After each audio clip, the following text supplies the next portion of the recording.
audio jungle.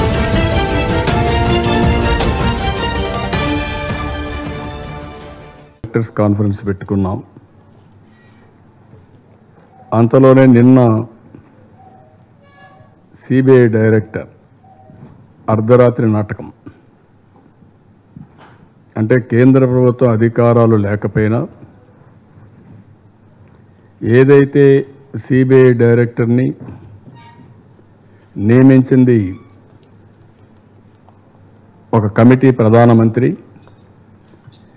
Opposition leader, chief justice or his nominee నియమించాల్సి వస్తే దానికి ఆ కమిటీ నియమించిన నియామకం సుప్రీంకోర్టు డెసిషన్ ప్రకారం మళ్ళీ ఏదైనా 2 years టర్మ్లో ప్రాబ్లం వస్తే మళ్ళా ఆ కమిటీనే సూపర్వైజ్ చేయాలి. అలాంటిది రాఫెల్ డీల్ని తప్పించుకోవడానికి ప్రధానమంత్రి ఏదైతే ఇప్పుడుండే సిబిఐ డైరెక్టర్ని తప్పించి అర్ధరాత్రి ఆల్టర్నేటివ్ అరేంజ్మెంట్స్ చేయడం, టెంపరరీ డైరెక్టర్ నియమించడం. అదే మాదిరిగా ఎవరైతే ఆస్థానం ఉన్నారో ఆయన్ని ఈయనే తీసుకురావడం, ఆయన దగ్గర ఇంటెలిజెన్స్ ఆఫీసర్గా పనిచేయడం, ఆయన్ని తీసుకురావడం, ఆయన్ని డైరెక్టర్గా చేయాలని ప్రయత్నం చేయడం, అది ఫెయిల్ కావడం, అతన్నే పెట్టుకొని నాటకాలు ఆడించడం, ప్రత్యర్థులపైన దాడులు చేయడం ఎన్ని జరిగాయి. ఈ విషయాలు నేను చాలా గట్టిగా ప్రతిఘటించాను. దేశం మొత్తం కూడా సపోర్ట్ తీసుకోవడానికి అన్ని విధాల ప్రయత్నం చేశాం. ప్రతిపక్షాలన్నీ కూడా గట్టిగా అపోజ్ చేశాయి.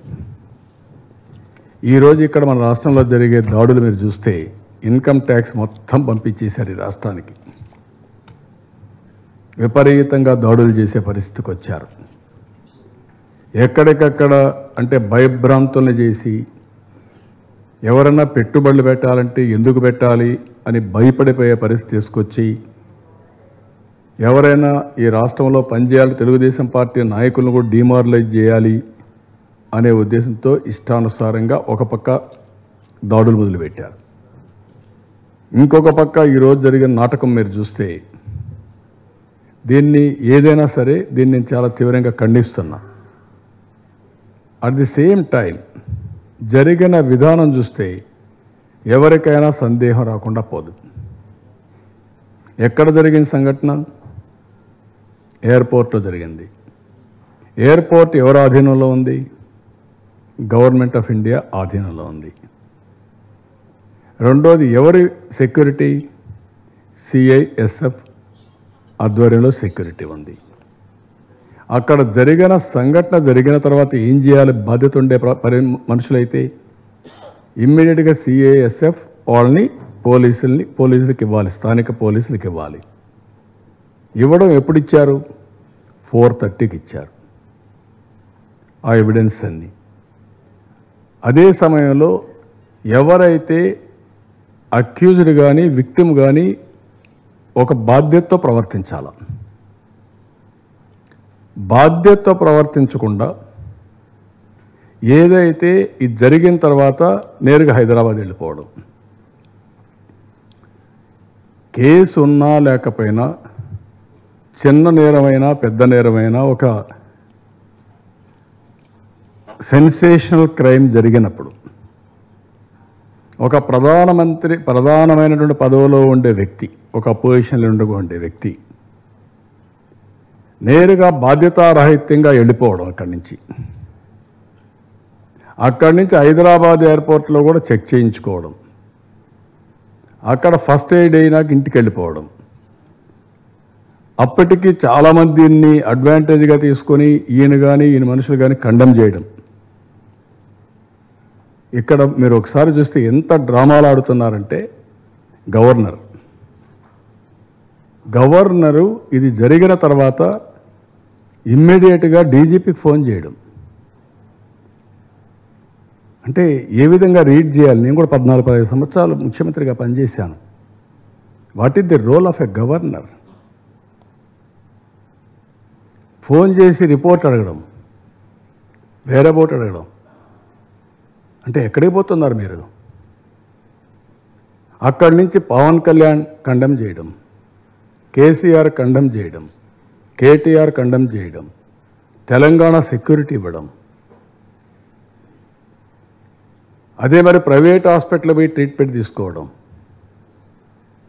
ఇవన్నీ చూస్తే ఏ విధంగా చేస్తున్నారో చాలా స్పష్టంగా అర్థమవుతుంది. అంటే నేను మొన్న కూడా చెప్పాను, ఈ ప్రధానమంత్రి ఆధ్వర్యంలో డెమోక్రసీ పూర్తిగా పతనమైపోయింది, అపహాస్యం చేశారు, ఇన్స్టిట్యూషన్స్ టోటల్గా కొలాప్స్ చేశారు. కడాన ఎప్పుడైనా దేశంలో ఈడీ, సిబిఐ, ఇన్కమ్ ట్యాక్స్ ఎప్పుడైనా ఇంత మిస్యూజ్ అయినాయా? ఎప్పుడన్నా చరిత్రలో ఎప్పుడూ ఇంత మిస్యూజ్ కాలేదు. అదే సమయంలో సెక్యులరిజం దెబ్బతినింది, ఎకానమీ కొలాప్స్ అయింది, సెంట్రల్ స్టేట్ రిలేషన్స్ పూర్తిగా స్మాష్ అయిపోయినాయి. ఈ విషయాలు నేను మాట్లాడుతూ ఉంటే ఈరోజు మీరు చేసిన పని జీవీఎల్ నరసింహరావు ఆయన ఒక పెద్ద హీరో మరిగా మాట్లాడడం, సురేష్ ప్రభు మాట్లాడడం, సిఐఎఫ్ ఎవరైతే అధ్వర్యంలో కమాండర్ ఆయన మాట్లాడడం, మాకేం సంబంధం? మీకు సంబంధం లేకపోతే ఎవరికి సంబంధం అండి? ఎయిర్పోర్ట్లో ఎవరుంటారు? మీ పోలీసు కదా, చెక్ చేయాల్సిన బాధ్యత మీది కదా. అవుట్ సైడ్ క్రైమ్ జరిగితే మేము రెస్పాన్సిబిలిటీ తీసుకోవాలి, విమానాశ్రయాల్లో జరిగితే మీరు రెస్పాన్సిబిలిటీ తీసుకోవాలి. కడాన ఎవరు ఈ వ్యక్తి అంటే వైఎస్ఆర్ కాంగ్రెస్ పార్టీ అభిమాని, వాళ్ళ నాన్న చెబుతున్నాడు, వాళ్ళ అన్న చెబుతున్నాడు, వాళ్ళ తల్లి చెప్తా ఉంది, అందరూ మేము ఆయన అభిమాని, వీరాభిమాని అని వాళ్ళే క్లెయిమ్ చేస్తూ ఉంటే మీ వీరాభిమాని అయినటువంటి వ్యక్తి ఈరోజు అక్కడికి వచ్చి ఈ డ్రామా ఆడాడంటే ఏం చెప్పాలండి? ఆయన లెటర్లోనే చెప్తున్నాడు, నాకు సానుభూతి రావడం కోసం నేను చేశానని. ఆయన పొగుడుతూ నన్ను తిడుతూ లెటర్ రాసి తర్వాత మేము చేయించామని మాట్లాడే పరిస్థితికి వచ్చారు. ఎక్కడికి పోతారండి ఇవన్నీ? ఇంత మునుపు ఈయన చెప్పాడు, శివాజీ ఒక మాట చెప్పాడు, ఆపరేషన్ గరుడ అపోజిషన్ పార్టీ లీడర్ పైన కూడా రెక్కీ చేసి ఆయనకు ప్రాణహాని లేకుండా ఆయనకేదో లైట్ ఇంజరీ చేసి అది ఆసరాగా తీసుకొని రాష్ట్రాన్ని అతలాకుతలం చేసి లా అండ్ ఆర్డర్ సమస్యలు క్రియేట్ చేసి ప్రెసిడెంట్ రూల్ పెట్టాలని. Where are you going? అంటే ఏమనుకుంటున్నారు మీరు ప్రజాస్వామ్యాన్ని? ఎప్పుడన్నా జరిగాయి ఇవన్నీ? ఈరోజు జరిగిందేంటి? ఇది జరిగిన వెంటనే విశాఖపట్నంలో ఒక 100 మంది వచ్చి నేషనల్ హైవేలో కూర్చుంటారండి. మీరు చేసింది మీవాడు, చేసింది గవర్నమెంట్ ఆఫ్ ఇండియా ప్రిమిసెస్లో, మళ్ళా వచ్చి రాష్ట్ర ప్రభుత్వాన్ని ఇబ్బంది పెట్టడానికి మీరు ప్రయత్నం చేస్తారా? పులివెందుల్లో ఫ్లెక్సీలు కాలుస్తారా? మీరు తగలబెడతారా? మీరు ఏమనుకుంటున్నారు? మీరు ఎవడిచ్చాడు ఈ అధికారం మీకు? ఇంతకుముందు చాలా జరిగాయి అలాంటి సంఘటనలు. మొన్నే మీరు తిత్లీ తుఫాన్ జరిగింది, నేను వార్నింగ్ ఇచ్చే పరిస్థితికి వచ్చాను. తిత్లీ తుఫాన్లో నేను పోతే నా ముందరిని ఇష్టప్రకారం మాట్లాడే పరిస్థితి వచ్చి ప్రజలు రెచ్చగొట్టే పరిస్థితి వస్తే అడుగడుగునా వస్తే దాన్ని అంతా బ్రేక్ చేసి వార్నింగ్ ఇస్తే తోక ముడిచారు. పేపర్లో ఇష్టప్రకారం రాశారు రెచ్చగొట్టడానికి. ప్రజలు రెచ్చిపోలా. ప్రభుత్వం చేసే పనులను చూసిన తర్వాత ప్రజలు వాళ్ళొచ్చి కొట్టే పరిస్థితికి వచ్చారు. ఒక టీవీ ఉందని ఎత్తపి ఆ టీవీ అన్ని దగ్గర పెట్టి మీరు అడగండి, తిట్టండి ప్రభుత్వాన్ని అంటే మేమెందుకు తిడతాం? డే అండ్ నైట్ ఆయన వచ్చి కూర్చొని పనిచేస్తూ ఉంటే మేమెందుకు ఈ మాట మాట్లాడాలి? కనీసం అపోజిషన్ లీడర్గా అక్కడికి పోకుండా ప్రజలను పంపించి వీళ్ళ నాయకులను కొంతమంది ఎక్కడో ఒరిస్సాలో వాళ్ళు పంపించి రెచ్చగొట్టే పరిస్థితి వచ్చిందంటే ఎంత నీచం అండి ఇది? తునిలో ఏం జరిగింది? పోలవరం రైట్ మెయిన్ కెనాల్ ఏం జరిగింది? రాజధానిలో చెరుకుదోటలో ఏం జరిగింది? కలెక్టర్ పైన దాడి ఏం చేశారు? విశాఖపట్నంలో ఫిన్టెక్ కన్వెన్షన్ జరుగుతూ ఉంటే నిన్నే క్రికెట్ మ్యాచ్ జరిగితే వాళ్ళు తిరిగి పోవాలనే సమయంలో ఇలాంటి డ్రామాలు ఆడతారండి మీరు? ఇది న్యాయం అండి మీకు? ఇది పద్ధతి అని అడుగుతాను నేను. ఎంత దుర్మార్గమైన చర్యలు ఇవి? మీ వ్యక్తే చేసినప్పుడు మీరు సిగ్గుపడాలి ఎందుకు జరిగిందని. దాన్ని ఎదురుగా తీసుకొని నోరుంది కదా అని నోరు బారేసుకుని ప్రతి ఒక్కరు మాట్లాడేయడం రోడ్డు మీదకి వచ్చి. ఎంత అహంభావం అండి మీకు? తమాషాట్లాడుతున్నారు మీరు. రాష్ట్రాన్ని తగలబెట్టాలనుకుంటున్నారా మీరు? ఏం చేయాలనుకుంటున్నారు? కేంద్ర ప్రభుత్వం చేస్తే ఒక్క మాట మాట్లాడరా మీరు? ఈ నాయకులు సోకాల్ నాయకులు సిబిఐ డైరెక్టర్ మార్చిన అర్ధరాత్రి డ్రామా జరిగితే ఒకరు మాట్లాడరు. తిత్లీ తుఫాన్ వచ్చి మొత్తం సర్వనాశనం అయితే మాట్లాడరు. ఏమీ జరగని దానికి నాటకానికి ఒక్కొక్కరు పరిగెత్త వచ్చి మాట్లాడతారా మీరు?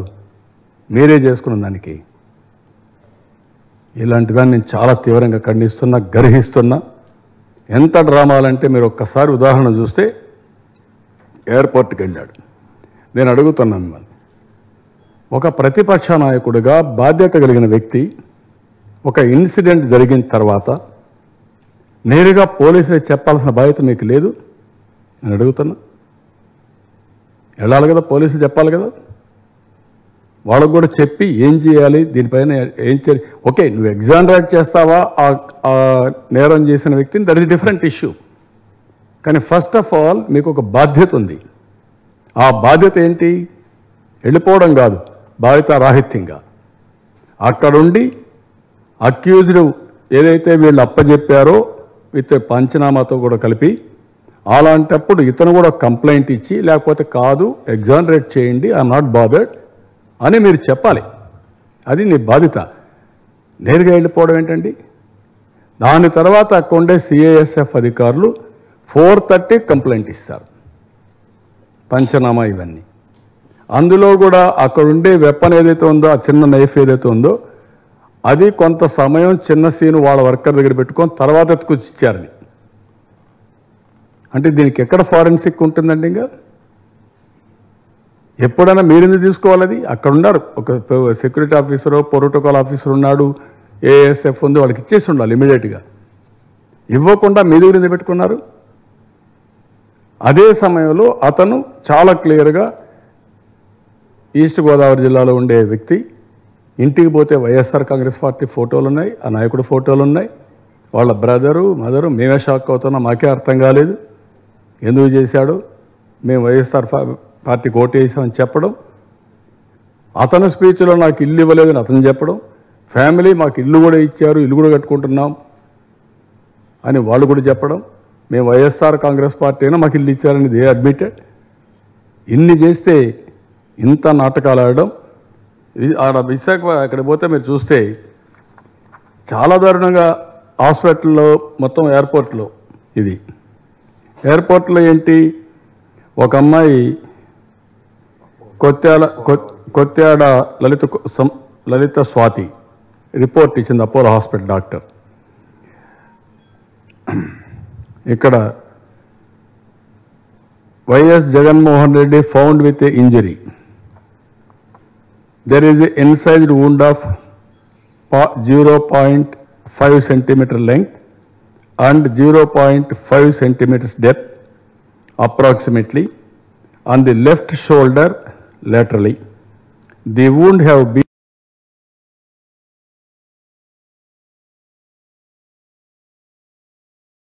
ఇది ఆవిడిచ్చిన రిపోర్ట్. ఇంటికి వెళ్ళారు. ఇంటికి వెళ్ళిన తర్వాత మళ్ళా హాస్పిటల్కి పోయి అక్కడి నుంచి మీరు అందరూ డ్రామాలు చేపిస్తారండి? ఏంటిది?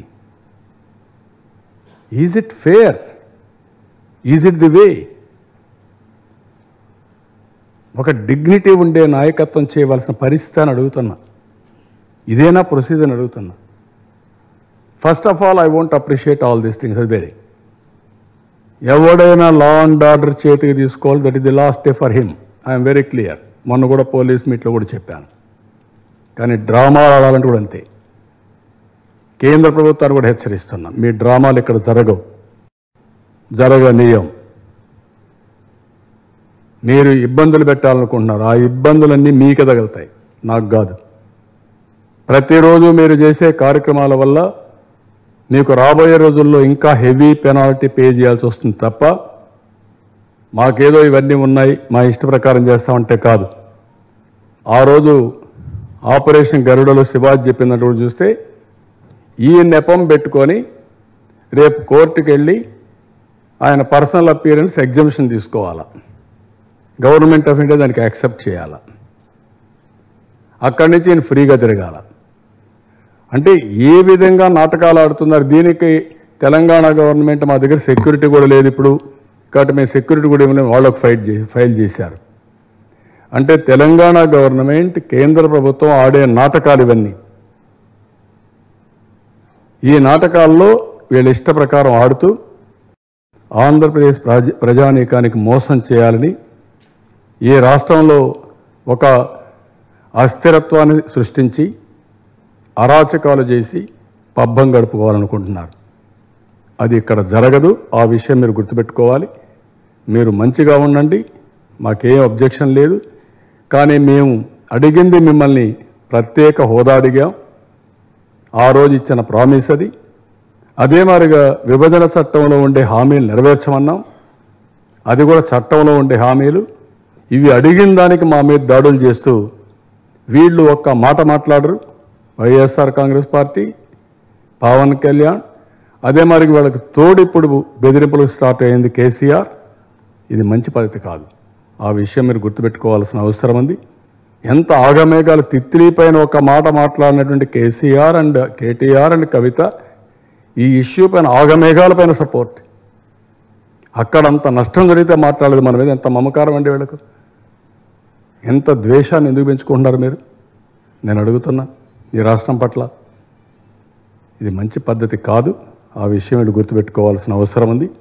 అందుకే ఆ లెటర్లో కూడా మీరు ఇవన్నీ చూసిన తర్వాత ప్రజలకు ఏం చెప్పాలనో అటు బీజేపీ, ఇటు గవర్నర్ గారు, ఇటు కేసీఆర్ సపోర్ట్ చేసిన వాళ్ళు, YSR Congress party has to tell to the people what happen, why you are doing like this. ఎందుకు ఇలాంటి డ్రామాలు ఆడతారు? ఆగమేఘాలపైన జీవీఎల్, కన్నా లక్ష్మీనారాయణ, గవర్నర్ గారు, కేసీఆర్, కేటీఆర్, పవన్ కళ్యాణ్ అందరూ కూడగట్టుకొని ఇది చేస్తున్నారు. ఇది మంచి పద్ధతి కాదు. దీన్ని నేను తీవ్రంగా అబ్జెక్ట్ చేస్తున్నా. ఇలాంటి సంఘటనలు జరగడానికి ఎట్టి పరిస్థితుల్లో ఉపేక్షించాం. ఏదైనా అసమర్థత ఉంటే కేంద్ర ప్రభుత్వం యొక్క అసమర్థత ఇది కూడా. మీ ఎయిర్పోర్ట్లో జరిగింది, మీరు సెక్యూరిటీలో ఫెయిల్ అయ్యారు. ఆ విషయం మీరు గుర్తుపెట్టుకోవాలి. కరోనా రిపోర్ట్ చేయడంలో కూడా మీరు ఫెయిల్ అయ్యారు. ఆ రిపోర్ట్ చేయడంలో కూడా ఆ పంచనామా ఇమీడియట్గా చేసి ఆయన కూడా అడ్వైజ్ చేసి ఉండాలి. మీరు ఇక్కడి నుంచి వెళ్ళడానికి వీలు లేదు, మీరు ఇక్కడ ఉండాలి, మేము పోలీసులకు అప్పచెప్తాం ఆయన్ని, మీరు కేసు ఇచ్చి వెళ్ళండి, అవసరమైతే ఇక్కడ గవర్నమెంట్ హాస్పిటల్లో, ఇది క్రిమినల్ కేసు. క్రిమినల్ కేసు ఎక్కడికి వెళ్ళాలి? గవర్నమెంట్ హాస్పిటల్కి వెళ్ళాలి, అక్కడ ట్రీట్మెంట్ తీసుకోవాలి. కేసు స్ట్రెంగ్తన్ కావాలంటే మీరు ఎగ్జామినేట్ చేస్తారా లేదా అది మీ ఇష్టం, అది తర్వాత జరిగేది. కానీ చట్టాన్ని గౌరవించాలంటే మీరు నేరుగా ప్రభుత్వ హాస్పిటల్కి వెళ్ళుండాలి. ఎందుకు వెళ్ళలేదని నేను అడుగుతున్నా. ఎందుకు సిఐఎస్ఎఫ్ పంపించలేదని అడుగుతున్నా. ఎందుకు లోకల్ పోలీసులు చెప్పలేదని అడుగుతున్నా. అక్కడి నుంచి ఎందుకు ఫ్లైట్ ఎక్కి వెళ్ళిపోతుంటే గమ్మున చూస్తున్నారని అడుగుతున్నా. ఇవన్నీ చాలా తప్పుడు విధానాలు. ఇది మంచిది కాదు. చట్టం ఎవరికి చుట్టం కాదు. చట్టాన్ని అందరూ గౌరవించాలి. అప్పుడే మనం అనుకున్న హోందాతనం వస్తుంది. అందులో అధికారంలో ఉండే నాయకులు నరేంద్ర మోడీ గారు వీళ్ళందరూ నేర్పించుంటున్నాడు. చట్టం మన ఇష్ట ప్రకారం మనకు చుట్టంగా తయారవుతుంది, నువ్వేం భయపడద్దని. అందుకే వీళ్ళు రెచ్చిపోయి వీళ్ళ ఇష్ట ప్రకారం ప్రవర్తిస్తున్నారు. ఇది మంచిది కాదు. వీళ్ళు ఏమి ఇటువంటి చేసినప్పుడు ఎక్కడా జరగవు. నేను కూడా 40 సంవత్సరాల రాజకీయాలను చూశాను. ఇంత దుర్మార్గమైన వ్యక్తులు, దుర్మార్గమైన ఆలోచనలు, అదే మరి ఇంత దుర్మార్గమైన పరిపాలన ఎప్పుడు చూడలేదు. ఇది మంచి పద్ధతి కాదని హెచ్చరిస్తుంది. నేను అడిగింది న్యాయం కోసం. నేను అడుగుతున్న సిబిఐ డైరెక్టర్ని మీరు మార్చడం, అర్ధరాత్రి మార్చడం తప్పా రైటా? నేను ప్రత్యేక హోదా అడగడం తప్పా రైటా? లేకపోతే ఈరోజు చట్టంలో ఉండే హామీలు నెరవేర్చబడడం తప్పా రైటా అని అడుగుతున్నా. దానిపైన దాడులు చేస్తారా మీరు? భయపెడతారా మీరు? ఇప్పుడు కావాలని ఇవన్నీ చేసి మీ ఇష్ట ప్రకారం చేస్తారా? మీరు ఏమీ చేయలేరు. ఆ విషయం గుర్తుపెట్టుకోవాలి. తెలుగుదేశం పార్టీ లాంటి సంక్షోభాలను చాలా ఎదుర్కొన్నాం. తెలుగు జాతి కూడా చాలా సంక్షోభాలు ఎదుర్కొంది.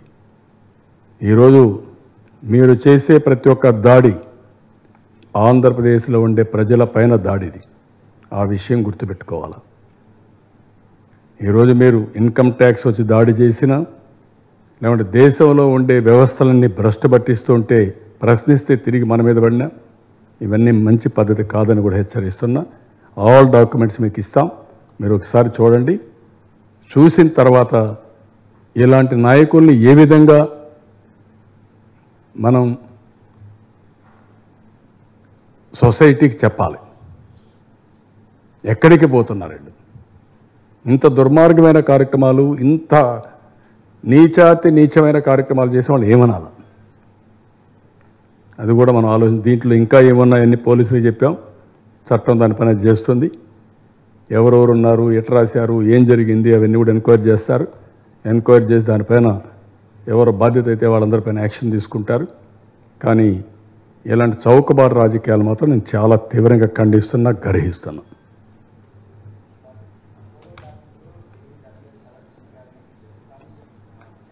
డాక్టర్లు మాత్రం వాళ్ళు చెప్పిన 9 కుట్లు పడ్డాయి, 4 సెంటీమీటర్స్ డెప్త్లో గాయమైంది అని చెప్పి అపోలో డాక్టర్స్ కొద్దిసేపటి క్రితం మాట్లాడారు సార్ మీడియాతోటి. నేను అదే that is what I'm asking. మీరు క్రానాలజీ మీరు ఒకసారి ఆలోచించాల. ఇక్కడ ఎయిర్పోర్ట్లో జరిగిందా? విశాఖపట్నం కదా. విశాఖపట్నం నుంచి మీరు సిఐఎస్ఎఫ్ ఎవరైతే విక్టిమ్ జగన్మోహన్ రెడ్డి కేసులో ఆయన ఎట్లా వెళ్ళిపోతాడు ఇక్కడి నుంచి? ట్రీట్మెంట్ ఎక్కడ తీసుకోవాలి?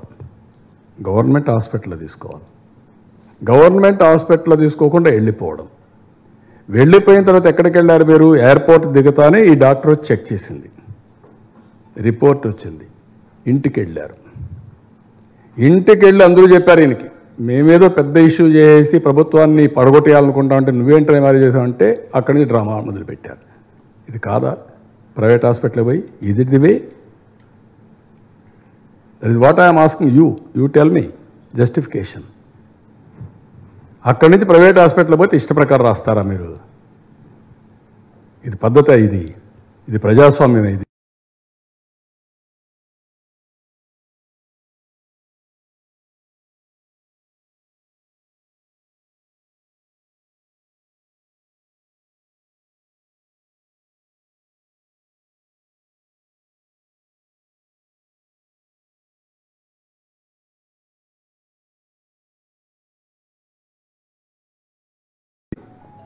సమాజంలో అతలాకుతలం చేయాలనో లేకుంటే కావాలని చేయాలనో ఏంటి? ఆ నుంచి ఏంటి? రాష్ట్రం అంతా ధ్వంసం చేయాలి.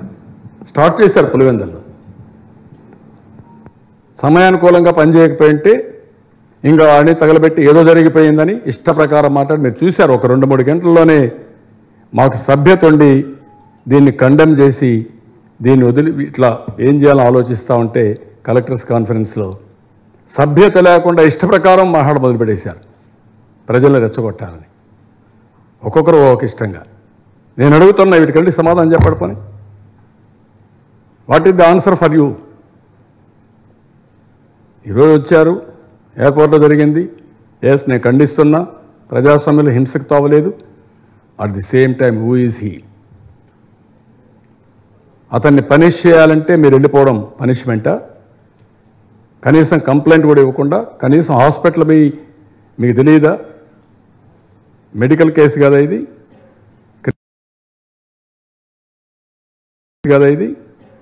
క్రిమినల్ కేసు కదా. క్రిమినల్ కేసులో సర్టిఫికేట్ కావాలన్నా లేదా? మీరైతే పోతారా అక్కడి నుంచి? అడుగుతున్నా, మిమ్మల్ని అడుగుతున్నా నేను క్వశ్చన్. మీరైతే వెళ్తారా? మిమ్మల్ని అయితే పంపిస్తారా సిఐఎస్ఎఫ్? కనీసం ఒక ప్యాసింజర్ ఏదన్నా పెడితే ఆ ఫ్లైట్ ఎక్కనేయకుండా డిటైన్ చేసేసి అతను నేరుగా తీసుకుపోయి ఇన్వెస్టిగేషన్ చేసిన తర్వాతనే పంపిస్తారు కదా. ఎందుకు పాటించలా? చట్టం ప్రతి ఒక్కడికి ఒక చట్టమా? కాబట్టి ఇవన్నీ కరెక్ట్ కాదు.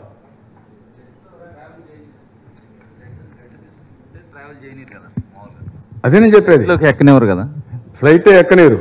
ఎట్లా ఎక్కనిచ్చారు? అంటే వాళ్ళది కూడా ఫ్లైట్ వాళ్ళది కూడా తప్పే కదా. అది వాళ్ళు చేశారు. ఫ్లైట్ కూడా తప్పే. అంటే అరాచకానికి కూడా పరాకాష్ట కదా ఇవన్నీ. ఒక మనిషి ఇంజురీ అయితే ఉంటే మీరు ఫ్లైట్ ఎక్కనిచ్చారు. రేపు ఏదైనా జరుగుతుందా మరిగా? నేను అడుగుతున్నా మిమ్మల్ని. ఫ్లైట్లో ఉండే పైలట్గా ఆడ ఉండే ఎయిర్ హోస్టెస్ వాళ్ళు కూడా చెప్పాలి, లేదండి మరి మేము ఎక్కించుకోమని చెప్పాలా? అంటే ఎయిర్పోర్ట్లో చిన్న సంఘటన జరిగితేనే ప్యాసింజర్స్ అంతా ఆపేసి చెక్ చేసి నానా గందరగోళం చేస్తారు. ఇంత పెద్ద సంఘటన జరిగిన తర్వాత మామూలు పరిస్థితులు ఎలా నెలకొన్నాయి అమ్మంటే అక్కడ? అదే కదా నేను అడిగేది.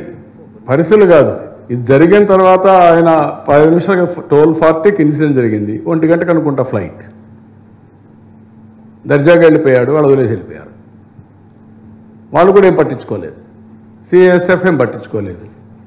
ఫ్లైట్ ఇండిగోనా ఏ ఫ్లైట్ నాకు తెలియదు, వాళ్ళు ఏం పట్టించుకోలేదు. కనీసం బ్లడ్ కనపడినప్పుడు ఏమైనా బ్లడ్ ఉంది, ట్రీట్మెంట్ ఇవ్వాలి, నువ్వు ఉండు అని చెప్పాలి కదా. లేదంటే ఫస్ట్ హ్యాండ్ ట్రీట్మెంట్ తీసుకొని ఆ కేసు ఇచ్చి తర్వాత నెక్స్ట్ ఫ్లైట్లో పోవచ్చు కదా. నిందితుడు ఏం చెప్తున్నాడు సార్? ఇప్పుడు ప్రైమరీగా మన ఇన్వెస్టిగేషన్లో నిందితుడు ఏం చెప్తా ఉన్నాడు సార్? అంటే ఎందుకు రీజన్ ఏం చెప్తా ఉన్నాడు? నిందితుడు క్లియర్గా మీకు చూస్తే, నేను వైఎస్ఆర్ కాంగ్రెస్ పార్టీ అభిమాని, తెలుగుదేశం అది చేసింది ఇది చేసిందని 10 పేజీల నోట్ రాసి కడాన నేను వైఎస్ఆర్ కాంగ్రెస్ పార్టీకి సానుభూతి రావడానికి ఇవన్నీ చేశాను చెప్తున్నాను ఓపెన్గా. ఆ లెటర్ మన వాళ్ళ దగ్గర ఉంది, పోలీసుల దగ్గర ఉంది, 10 పేజెస్ లెటర్. అవన్నీ కూడా రిపోర్ట్స్ ఉంటాయి. అది అప్రోప్రియట్ టైంలో వాళ్ళు చెప్తే అతను వాయిస్ కానీ అవన్నీ కూడా వస్తాయి. నిందితుడు చెప్పే మాట అదే చెప్తున్నాడు. నేను వైఎస్ఆర్ కాంగ్రెస్ పార్టీ వీరాభిమాని అని చెప్తున్నాడు. మీ వీరాభిమానులు పెట్టుకొని మా ప్రాణాలు తీస్తారేంటి మీరు అంటున్నా, రాష్ట్ర ప్రాణాలు తీస్తారేంటి అంటున్నా, అది నేను అడిగేది. సార్, పోలీస్ డిపార్ట్మెంట్ నుంచి ప్రాథమికంగా మీకు ఒక రిపోర్ట్ వచ్చింటుంది. ఈవేళ పోలీస్ డిపార్ట్మెంట్ నుంచి మీకు ప్రాథమికంగా అక్కడ ఏం జరిగింది అనేది ఒక రిపోర్ట్ మీకు వచ్చింటుంది గవర్నమెంట్కు. నేను తెప్పించుకొని చెప్తున్నా. నేను మార్నింగ్ నుంచి మధ్యాహ్నం నుంచి కలెక్టర్స్ కాన్ఫరెన్స్ కూడా 3 గంటలు వాయిదా వేసుకున్నాను. నేను రాలా. మధ్యాహ్నం 2 నుంచి 5:30 వరకు. ఎందుకంటే ఒక బాధ్యత కలిగిన ముఖ్యమంత్రిగా ఏం జరిగిందో అన్ని వెరిఫై చేసుకున్న తర్వాతనే ఇప్పుడు మళ్ళా వచ్చి మీకు ఇవన్నీ ఇస్తున్నా. అంటే సార్, నిందితుడు ఒక సెన్సేషన్ సృష్టించేందుకోసం చేశాడా, లేకుంటే వైసీపీ వాళ్ళు సానుభూతి కోసం చేశాడు? ఓకే, ఇవన్నీ ఇంకా ఈ డ్రామాలో ఏమేమి ఉన్నాయో ఇంకా కొన్ని ఎంక్వైరీ చేస్తే వస్తాయండి. కావాలని చేశారా, లేకుంటే అతనే చేశాడా, ఏం చేశారు, ఎవరన్నా ఉన్నారా ఏంటి మనకు తెలియదు కదా. ఇవన్నీ అతను ఫ్రైమ్ ఆఫ్ వేసి అతని ఇంటికి పోతే YSR Congress party family, that is proved. వాళ్ళ ఇంట్లో వైఎస్ఆర్ కాంగ్రెస్ పార్టీ రాజశేఖర రెడ్డి ఫోటో ఉంది. అతను చేసిన లెటర్లో కూడా నేను వీరాభిమానిని అతను ఒప్పుకున్నాడు. వాళ్ళ తల్లి, తండ్రి, బ్రదరు అందరూ ఒప్పుకున్నారు. అంతవరకు కన్ఫర్మ్ అయింది. ఆయన ఇచ్చిన లెటర్ అట్నే ఉంది. అతను చెప్పిన మాట కూడా అవే ఉన్నాయి. ఇవి ఒక ఎత్తు. నెక్స్ట్ ఏంటనేది it is matter of investigation. Police చట్ట ప్రకారం ఇన్వెస్టిగేషన్ చేస్తారు. It will come out. Sir, ఇప్పుడు హీరో శివాజీ పేరు పదే ప్రస్తావిస్తున్నారు. ఆయన్ని తీసుకెళ్ళి ఫర్దర్గా అడిగే అవకాశం ఉందా సార్? అంటే సీరియల్ అడగాలి. ఇప్పుడు ఆయన కూడా వేరే వాళ్ళు చెప్పారని మనకు పదే చెప్తున్నాడు. ఇప్పుడు అవన్నీ వీళ్ళు అమలు చేస్తున్నారు. మీరు చూస్తే అతను చెప్పినట్టు కూడా చాలా క్లియర్గా, వెరీ ఇంట్రెస్టింగ్గా నేను ఇప్పుడే చదువుతున్నాను. ఇంతవరకు నేను సీరియస్ తీసుకోవాలండి. ఈ ముఖ్య పార్టీ నాయకుడి గురించి నేను చెప్పేది ఏంటంటే, ఆ ముఖ్య పార్టీ నాయకుడి మీద అదేలేండి 2 సార్లు రెక్కి కూడా నిర్వహించారు. ఒకటి గుంటూరులో, ఒకటి హైదరాబాద్లో.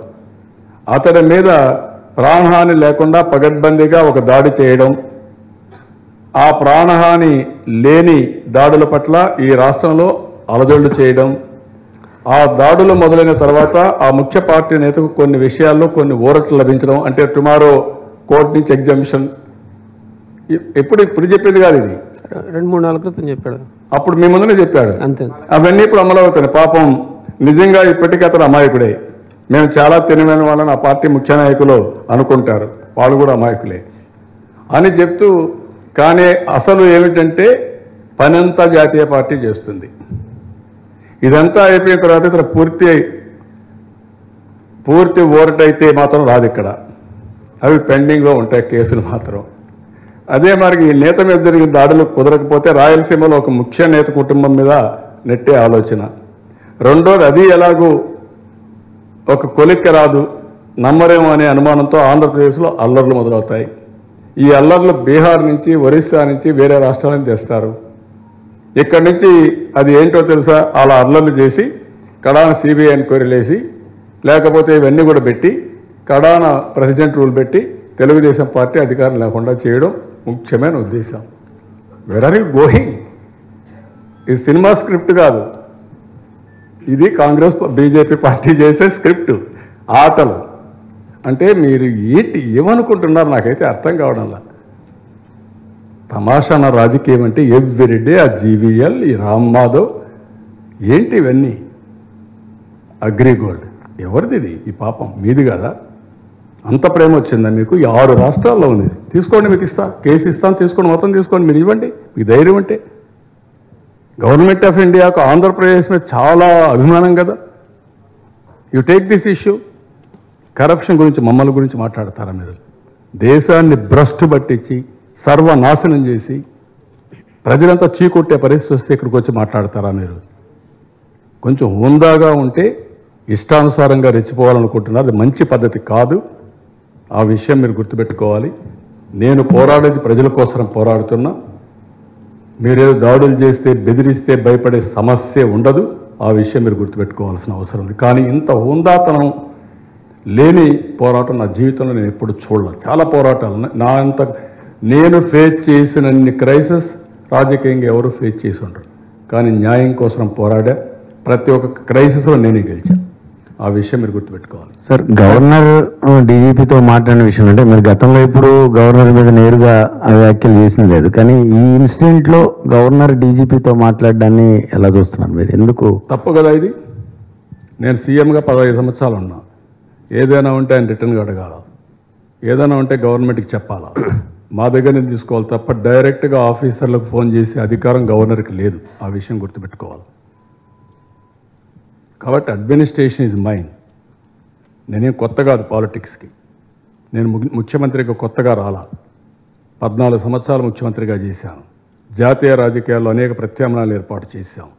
విలువలతో కూడిన రాజకీయాలు చేశాం. గవర్నర్ వ్యవస్థ పైన పోరాడిన party Telugu Desam party. Central state relations మీరు గుర్తుపెట్టుకోవాలి. సర్కారీ కమిషన్ మేమే వేయించాం. సర్కారీ కమిషన్ రికమెండేషన్లు అమలు చేయించాం. That is Telugu Desam party. అంతేగాని మీరేదో కావాలని చెప్పి ఇష్టానుసారంగా చేయడం, ఒకవేళ ఢిల్లీలో స్క్రిప్ట్ ఉంటే ఆ స్క్రిప్ట్ ఇక్కడ అమలు చేయాలనుకుంటే మాత్రం కుదరదు. నేను I'm very clear on that. Sir, మీరు ఇప్పుడు కేంద్రం పాత్ర ఉందని మనకు అనుమానంగా ఉంది. కానీ జీవీఎల్ గారు మాట్లాడుతూ దీంట్లో రాష్ట్ర ప్రభుత్వం ఫెయిల్ అయింది, సిట్టింగ్ జడ్జి తోటి విచారణ జరిపించాలని జీవీఎల్ అంటున్నారు. నువ్వేమంటావు? నేను అడిగా స్ట్రైట్, నువ్వు క్వశ్చన్ అడిగావు కదా, నువ్వేమంటావు చెప్పాయా నువ్వు? ఎక్కడ జరిగిందయ్యా? ఎక్కడ జరిగింది చెప్పాయా? నువ్వు జర్నలిస్ట్ కదా. సెంట్రల్ గవర్నమెంట్ పరిధిలో జరిగింది. మరి ఎవరు వేసుకోవాలా? ఎందుకు అడగల మీరు ఆ క్వశ్చన్? మరి ఏమనాలి నిన్ను? ఆయన చెప్తే నువ్వు వంతన పడితే నేను ఏమంటాను? అదే జర్నలిజంలో తప్పంట. అందుకే మీరందరూ కూడా కళ్ళు మూసుకొని పనిచేస్తున్నారు. మంచిది కాదు అది. అందుకే ఈరోజు ఈ రాష్ట్రంలో ఇలాంటి దేశంలో ఇలాంటి అరాచకాలు జరుగుతున్నాయి. మీడియా కళ్ళు మూసుకున్న తర్వాత అరాచకాలు పెరిగాయి. మీరు భయపడుతున్నారు. భయం వదిలిపెట్టండి. ఇంకా నేను భయపడడంలా, సిద్ధపడుతున్నాం రాష్ట్రం కోసం. ఆ విషయం మీరు గుర్తుపెట్టుకోవాలి. ఇది మంచి పద్ధతి కాదు. ఎద్దు ఏనిందంటే ఘాట్లో కట్టేయమంటారా మీరు? మీరు కూడా దాన్ని వంతన పాడతారా? వంతన పాడితే వాళ్ళ ఇష్ట ప్రకారం వాళ్ళు మాట్లాడతారు. ఇక్కడికి వచ్చి ఏమనుకుంటున్నారు? పద్ధతులు ఉంటాయి, ఒక విలువలు ఉంటాయి. దట్ ఈజ్ నోరుందని ఎట్టంటట మాట్లాడేసి దానికి అంతా సమాధానం చెప్పాలంటే మీరు కూడా వచ్చి అడిగే పరిస్థితి వస్తే మిమ్మల్ని ఏమనాలో నాకైతే అర్థం కావాలి. మిమ్మల్ని ఎట్ట అర్థం చేసుకోవాలో కూడా నాకు అర్థం కావాలి. Let very clear. Don't mistake me. నేను కోపంతో మాట్లాడడం లేదు. కానీ మీడియా కూడా లాజిక్ వదిలిపెట్టిన తర్వాత మిమ్మల్ని ఏమనాలో నాకైతే అర్థం కాదు. ఎందుకు మీరు భయపడాలి? లేదంటే ఏదో అడగాలని ఎందుకు అడగాలి మీరు? అతన్నే కడిగేయాలి. బుద్ధుందాయా? మీ ప్రిమిస్లో జరిగింది, మీకు సిగ్గు ఉండాలి. అటు సిబిఐ నడిరేతన చేసి ఇక్కడ ఎయిర్పోర్ట్లో జరిగితే గవర్నమెంట్ మీద బ్లేమ్ వేస్తారా? మీకు బుద్ధి లేదని అడగాలి మీరు. అప్పుడు సిగ్గు వస్తుంది వీళ్ళకి. వాళ్ళ కార్యకర్త, వాళ్ళ ఎయిర్పోర్ట్ కేంద్రంది, కార్యకర్త వైఎస్ఆర్ కార్యకర్త. బ్లేమ్ తెలుగుదేశం పార్టీ పైన, తెలుగుదేశం పార్టీ ప్రభుత్వం పైన బ్లేమ్ వేసేది మీరు. ఇంతమంది వస్తారా మీరు? ఇంత తమాషాట్లాడుతున్నారు. మీ ఆటలు నా దగ్గర సాగవు. ఆ విషయం మీరు గుర్తుపెట్టుకోవాలి. తమాషా అనుకోవద్దండి రాజకీయాలు. ప్రజలు చాలా అమాయకులేం కాదు. Everything people are watching, but every day they may not come on roads. But నాయకులుగా మేము ఆ నాయకత్వాన్ని ఇవ్వాలి. ఆ నాయకత్వాన్ని ఇస్తాం. అందుకే నిలదీస్తాం. అందుకే తోక జాడించారు ఈరోజు. మీరు గుర్తుపెట్టుకోండి. సిబిఐది ఏమైంది? ఈరోజు సాయంత్రం తోక జాడించారు. రేపు కూడా దోషులుగా మీరు మిగిలిపోతారు. ఆ విషయం గుర్తుపెట్టుకోవాలి మీరు. ఈ ప్రతి పాలిటిక్స్లోకి వచ్చి లేనిపోని ప్రాబ్లమ్స్ క్రియేట్ చేయాలనుకుంటే అది తిరిగి బూమ్రాంగ్ అయ్యేది మీకే అవుతుందో. ఆ విషయం మీరు గుర్తుపెట్టుకోవాలి. సార్, రేపు గవర్నర్ సెంట్రల్ గవర్నమెంట్కు దీని మీద ఒక నివేదిక ఇవ్వాలని పంపించమని అంటున్నా. అర్థం కాదు సార్. మా డౌట్ ఏంటంటే గవర్నరు ఎక్కడి నుంచి వివరాలు తీసుకుంటారు? ఒక నివేదిక తయారు చేయాలంటే ఏదైనా ఒక వ్యవస్థ ఉండాలి. ఇప్పుడు రాష్ట్ర గవర్నమెంట్ రిపోర్ట్లైనా కాదు సార్. మా డౌట్ గవర్నమెంట్ నుంచి నివేదిక కాదు బా నిన్ను అడిగి పంపిస్తున్నాడు. అడగాలంటే అఫీషియల్గా గవర్నమెంట్ అడగాలి, మేము ఎక్స్ప్లెనేషన్ ఇవ్వాలి, తీసుకోమనండి. కానీ ఆయన రాసి పంపించాలంటే గవర్నర్ ఆఫీసులో కూర్చొని 176 రిపోర్ట్లు పంపించచ్చు. ఎలా సాధ్యం అవుతుంది? రాసుకుంటాడు, ఏమంది పెద్ద. ఇప్పుడు పంపించలేదా? ఎన్ని రిపోర్ట్లు వచ్చారు నీకు నాకేం తెలుసు? ఈ గవర్నమెంట్ మీద రోజుకు ఒక రిపోర్ట్ పంపించచ్చు. ఆనందం ఆయనకు, వాళ్ళకు కూడా ఆనందం. ఢిల్లీలో కూర్చున్న వాళ్ళకి ఏంటి కుట్రలు, ఏంటి కుతంత్రాలు, ఏంటి గవర్నర్ వ్యవస్థ? ఎక్కడికి పోతున్నారు మీరు? ఏమనుకుంటున్నారు మీరు? ఏం మొన్నటి నరేంద్ర మోడీ చీఫ్ మినిస్టర్ కాదా? ఏం అట్లాటగా ఉంది మీకు? వీళ్ళందరికంటే ముఖ్యమంత్రి నేను ముందయ్యా, నువ్వు గుర్తుపెట్టుకోవాలి. ఇప్పుడు నా తర్వాత వచ్చిన వాళ్ళే 95లో ఉండేవాళ్ళు ఎవరు లేరు. ఇప్పుడు చీఫ్ మినిస్టర్ గారు, కేంద్రంలో మంత్రులు ఎవరూ లేరు. 40 ఏళ్ళు రాజకీయాల్లో ఉన్నా. National front, United front, NDA, అదే మరి ఎన్డీఏ 2 అన్నీ చూశాను నేను, యూఎఫ్ అన్నీ చూశాను. వద్దు, కరెక్ట్ కాదు. ఇవన్నీ పద్ధతులు ఉంటాయి, ప్రొసీజర్స్ ఉంటాయి, ప్రజాస్వామ్య విలువలు ఉంటాయి, ఇన్స్టిట్యూషన్స్ యొక్క గౌరవం ఉంటుంది, ప్రతిపత్తి ఉంటుంది. అది మర్చిపోకూడదు ఎవరు కూడా. అధికారం శాశ్వతం కాదు ఎవరికి కూడా. అది మర్చిపోయి ఇష్టానుసారంగా బిహేవ్ చేస్తే దాని ఫలితాలు నిన్న మనం వస్తున్నాయి చూడండి, అదే వస్తాయి. ప్రజలందరూ చీకొట్టే పరిస్థితి వస్తుంది. ఏమైనా పర్వాలేదు, ఇంకా దాడులు చేస్తాను, భయభ్రాంతులు చేస్తాను, చేయలేరు. బ్రిటిష్ వాళ్లే సరెండర్ అయి పారిపోయారు, గుర్తుపెట్టుకోవాలి మీరు. ప్రజల మనోభావాలకు వ్యతిరేకంగా ఎవరు పనిచేసినా మనుగడ సాధించలేరు. ఆ విషయాలు మనం గుర్తుపెట్టుకోవాలి. రాజ్యాంగబద్ధంగా పనిచేయాల్సిన గవర్నరే, అంటే మీరే చెప్తున్నట్లు అంటే కేంద్ర ప్రభుత్వంలోని పెద్దలతో కావచ్చు, లేదంటే రాష్ట్రంలో ఉన్న ప్రతిపక్ష పార్టీలతో కలిసి పనిచేస్తున్న అనుమానాలు మీరు వ్యక్తం చేస్తూ ఉన్నారు కదా సార్. ఈ దశలో వ్యక్తం చేయలేదు. ఆయన ఎందుకు అడిగాడు? గవర్నర్ పరిధి ఏంటి? First time I'm raising this question. ఇంతవరకు ఆయన ఏం చేయాలి నేను పట్టించుకోవాలి. I'm asking straight question governor. మీకేదైనా ఉంటే మమ్మల్ని అడగండి. మేము ఇచ్చిన రిపోర్ట్ని బేస్ చేసుకుని మీరు ఏమైనా పంపించుకోండి, నాకేం బాధ లేదు. కానీ గవర్నర్ గారు డీజీపీకి ఫోన్ చేయడం ఎక్కడ న్యాయం? మళ్ళా గవర్నర్ ఆఫీసే మేము ఫోన్ చేసాము, రిపోర్ట్ అడగడమో లేకుంటే ఫోన్ చేసాం చెప్పడం ఏంటి? That is what I'm asking. It is my government. Governor is a constitutional head. There is I wanted to have a debate in the country again. Governor వ్యవస్థల పైన చర్చ జరగాలి దేశంలో. ఆ విషయాలు కూడా చర్చ జరిగితే తప్ప ఇవన్నీ క్లారిటీ రాదు. డెఫినెట్గా విల్ హ్యావ్ ఎ డిబేట్. మీకు ప్రతిపక్ష పార్టీలు ఉంటే మీరు ఇబ్బందులు పెట్టడం, గవర్నర్ల ద్వారా ఏదో కావాలని కిరికిర్లు పెట్టడం, లేకుంటే బెదిరించడం, ఇన్ని కరెక్ట్ కాదు. I'm very clear on that. ఇప్పుడుగా ఈవెన్ చాలామంది గవర్నర్లతో ఫైట్ చేసాం మేము. ఈ హిస్టరీ తెలిసిన వాళ్ళు మీరు కొంతమంది అప్పుడు సీనియర్స్ ఉంటే మీకు ఒక ఐడియా ఉంటుంది. ఎప్పుడూ రాజీ పడలా, కానీ గౌరవిస్తాం కాన్స్టిట్యూషనల్ హెడ్గా. అదే సమయంలో మిస్యూజ్ జరిగినప్పుడు మాత్రం గట్టిగా ఫైట్ చేస్తాం. No compromise. రేపు కేంద్ర ప్రభుత్వం కూడా రాష్ట్ర ప్రభుత్వాల అధికారాలు దెబ్బతీయాలనుకుంటే వదిలిపెట్టే సమస్య లేదు. కేంద్రం రాష్ట్రం రెండు కూడా స్వయం ప్రతిపత్తి సావరెన్ పవర్స్ ఉండే గవర్నమెంట్స్ ఇవి. మీ హద్దులు మీకున్నాయి, మీ అధికారాలు మీకున్నాయి, మా హద్దులు మాకున్నాయి, మా అధికారాలు మాకున్నాయి. అట్లని చెప్పి నేను సిబిఐని పంపిస్తాను, ఈడీని పంపిస్తాను, ఇన్కమ్ ట్యాక్స్ని పంపిస్తాను, ప్రతిరోజు మిమ్మల్ని తొక్కుతానంటే కుదరదు. అది రాష్ట్ర ప్రయోజనాలకు విఘాతం కలిగే పరిస్థితి వచ్చినప్పుడు డెఫినెట్గా ఫైట్ చేస్తాం. ఇప్పుడు నా మీదుగా దాడిది ఆంధ్రప్రదేశ్ రాష్ట్రం పైన దాడి, ఆంధ్రప్రదేశ్ ప్రజలపైన దాడి. లేకుంటే నాకేం వెస్టెడ్ ఇంట్రెస్ట్ ఉందండి? ఎవరికోసం పోరాడుతున్నాను? ఎందుకోసం ఎంత పోరాడాలి? ప్రజల కోసం పోరాడుతున్నాయి. ఎందుకోసం వచ్చింది? మీరు మోసం చేశారు, నమ్మక ద్రోహం చేశారు, నమ్మించి మోసం చేశారు. దానికోసం నేను పోరాడుతున్నా. పోరాడితే మీరు దాడులు చేస్తారు, చేయండి, ఇంకా ఎక్కువ ఫైట్ చేస్తాం. ఏం జరుగుతుంది? Is it the way? మీరు చేసి మేము అడిగింది చేయండి, చేయకపోతే వదిలిపెట్టండి. మేము రాజకీయ పోరాటం చేస్తాం. దానిపైన దాడులు చేస్తే మాత్రం అది మంచి పద్ధతి కాదు. ఇలాంటి కుట్రలు కుతంత్రాలు చేస్తే మాత్రం మరీ దారుణం. దీన్ని చాలా తీవ్రంగా ప్రతిఘటిస్తాం. No question of compromise. Jagan గారిని వాళ్ళ పర్సనల్ ఒకరిది అది కాదు. As a principle I'm talking, not Congress, not communist. Is opposition leader కదా సార్ తెలంగాణ. ఉంటే ఉండొచ్చు. నేను అడిగేది మిమ్మల్ని అడుగుతున్నా. Are you support this? Straight question I'm asking. మరి ఆయన ఏదో ఆయన వ్యక్తిగతంగా ఎవరో ఒకరు పోతే అది కాదు ఇష్యూ. ఇక్కడ ఏం జరిగిందని, that is what I'm asking. డెఫినెట్గా ప్రజాస్వామ్యంలో హింసకు తావులేదు. I'm the number 1 on that. I won't support.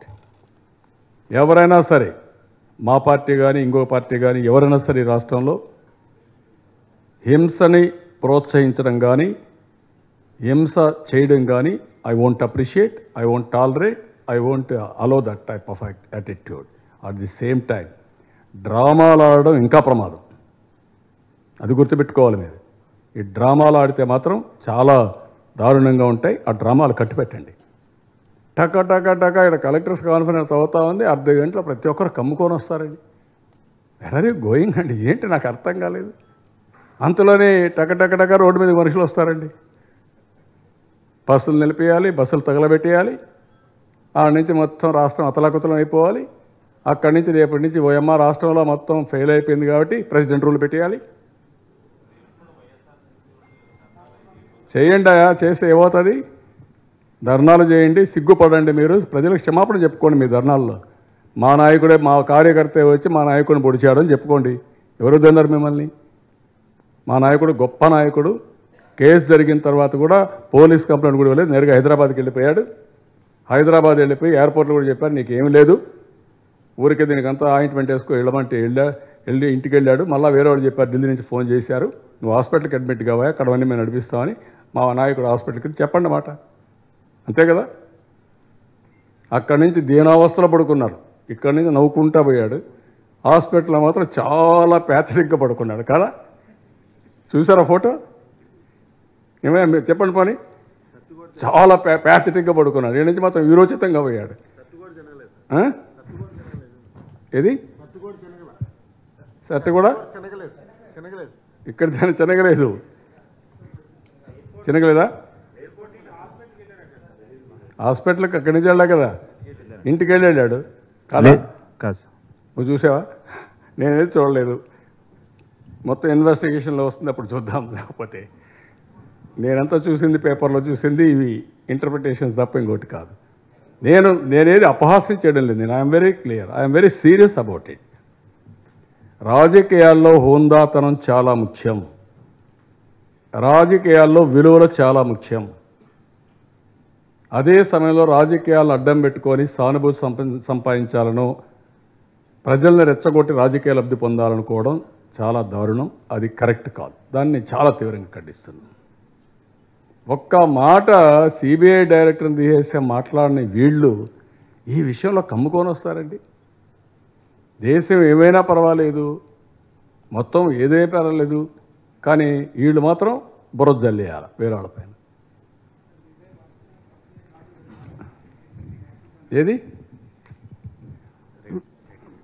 మీపై నేను చెప్తున్నా, దాడులు చేసే వాళ్ళందరికీ ఎవరిన ఇంటికి వస్తే శుభ్రంగా ఫ్లవర్స్ ఇమ్మంటున్నాయి ఇన్కమ్ ట్యాక్స్ వాళ్ళకి ఇచ్చి, కాఫీ ఇచ్చి, రెండయ్య మీకోసం వెయిట్ చేస్తున్నాం, వచ్చి ఏం కావాలో చూడండి, వెళ్ళండి అని చెప్పమని చెప్తున్నాను. అంటే not for income tax sir. ఇప్పుడు ఈరోజు జరిగినటువంటి సంఘటన కానివ్వండి, ప్లస్ బీజేపీ వాళ్ళు కానివ్వండి, గవర్నర్ కానివ్వండి, పక్కన ఉన్నటువంటి తెలంగాణ రాష్ట్రం కానీ వీళ్ళందరూ కూడా మీ మీద దాడి చేస్తున్నారు కదా సార్. ఈ నేపథ్యంలో మీరు ఎటువంటి చర్యలు లేదు బ్రదర్. దేనికోసం వచ్చాయి నేను అడుగుతున్నా. బీజేపీతో 4 సంవత్సరాలు ఉంటే అప్పుడు ఎప్పుడు దాడి చేయలే కదా. ఎప్పుడు వచ్చింది? నేను ప్రత్యేక హోదా అడిగినప్పుడే కదా. నేను ఎప్పుడైతే విభజన చట్టం హామీలను అమలు చేయమని చెప్పినప్పుడే కదా. ఎప్పుడైతే దీన్ని అడిగానో అక్కడి నుంచి నా మీద కక్ష కడతారా మీరు? కక్ష కట్టి మీ ఇష్ట ప్రకారం చేస్తారా? అక్కడి నుంచి అందరిపైన దాడులు చేస్తారా? అక్కడి నుంచి గుంపుగా నా మీద అటాక్ చేస్తారా మీరంతా వచ్చి? ఏమనుకుంటున్నారు? That is where I'm saying ధర్మం అనేది చాలా పవర్ఫుల్, ట్రూత్ అనేది చాలా పవర్ఫుల్. అల్టిమేట్గా ట్రూతే గెలుస్తుంది తప్ప దౌర్జన్యం గెలవదు, అధర్మం గెలవదు. That is what I'm saying. మీకేదో అధికారం ఉంది, నలుగురిని పోగేసి ఒడ్డేసి నా మీద దాడి చేయాలనుకుంటే అది బూమరాంగ్ అవుతుంది. ఆ విషయం మీరు గుర్తుపెట్టుకోవాలి. మీరు ఏమీ చేయలేరు. అల్టిమేట్గా మీరే చూస్తారు ఏ విధంగా తెలుగుదేశం పార్టీ పోరాడుతుందని. పోరాడమే కాదు, దేశంలో కూడా ఏ విధంగా మళ్ళా చాలాసార్లు చారిత్రాత్మకమైన పాత్రలు పోషించాం. ఇలాంటివి చూసిన తర్వాతనే ఆ రోజు కూడా తెలుగుదేశం పైన దాడి చేసిన, చాలాసార్లు ప్రయత్నాలు చేసిన, చేసిన వాళ్లకు చెడు జరిగింది తప్ప మాకేం కాల, అది బూమరాంగ్ అయింది. ఆ విషయం వీళ్ళు గుర్తుపెట్టుకోవాలి.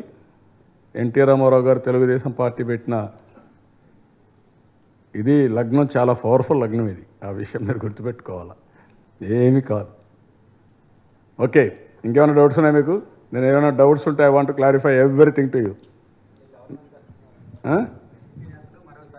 గవర్నర్ని కలిసి రాష్ట్ర ప్రభుత్వ విచారణ వద్దు, మాకు కేంద్ర సంస్థల నుంచి ఎంక్వైరీ చేయించాలని. మరి వాళ్ళే వేసుకోవచ్చు కదా, నువ్వు ఆ మాట చెప్పకూడదు. నువ్వు నాకు మళ్ళీ నువ్వు ఇంకోసారి తీసుకోవాలనుకున్నా, నువ్వు సజెస్ట్ వాళ్ళకు వాళ్ళని వేసుకోమను. వాళ్ళ చేత నన్ను అడగాలి, నా పర్మిషన్ కావాలి దానికి. సివిల్ ఏవియేషన్ మినిస్టర్ వేసుకోవచ్చు, లేకుంటే నరేంద్ర మోడీ గారు వాళ్ళకి బాగా అనుకూలం వేసుకోవచ్చు. ఎంక్వైరీ వేసుకోండి, మీ మీదనే మీరు వేసుకోండి, నాదేం పోయింది. మీ కార్యకర్త, మీరు, మీ ఎయిర్పోర్టు ముగ్గురు కలిసి వేసుకోండి. ఎవరొద్దన్నారు? ఏం చేస్తారో చేసుకోమంటున్నాం కదా. కానీ మీకు ఇంకేం కావాలి? మీకు నరేంద్ర మోడీ గారు వీళ్ళ మనిషి, ఓకే. రెండోది ఎయిర్పోర్ట్ వీళ్ళది, ఓకే. జరిగింది ఆయన పైన, ఇది జరిగింది, చేసింది ఆయన కార్యకర్త చేశారని చెప్తున్నాడు, వీరాభిమాని. అందరూ కలిసి చేసుకోండి, ఏం కావాలంటే చేసుకోండి. మీరు నేనేం వద్దంటున్నాను మిమ్మల్ని. మొత్తానికి కత్తి గవర్నర్ గారు వైపు తిరిగినట్టుంది. ఎట్లా?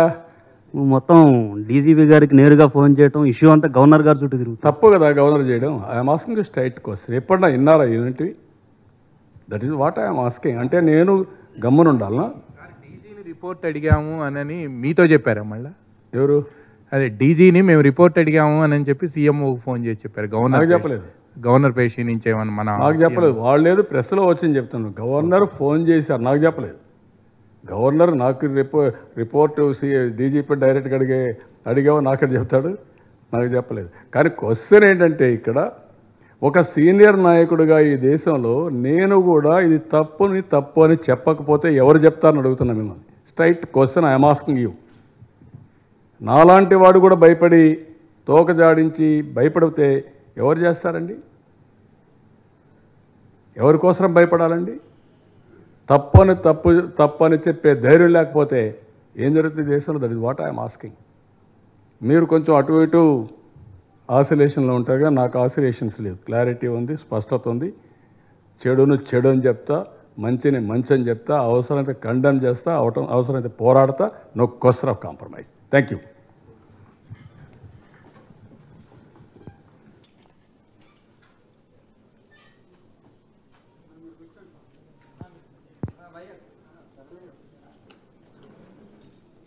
ఏంటండి, వీడియో నచ్చిందా? అయితే ఓ లైక్ వేసుకోండి, లేదంటే ఓ కామెంట్ చేయండి. ఎప్పటికప్పుడు మా వీడియోస్ చూడాలంటే సబ్స్క్రైబ్ చేసుకోండి.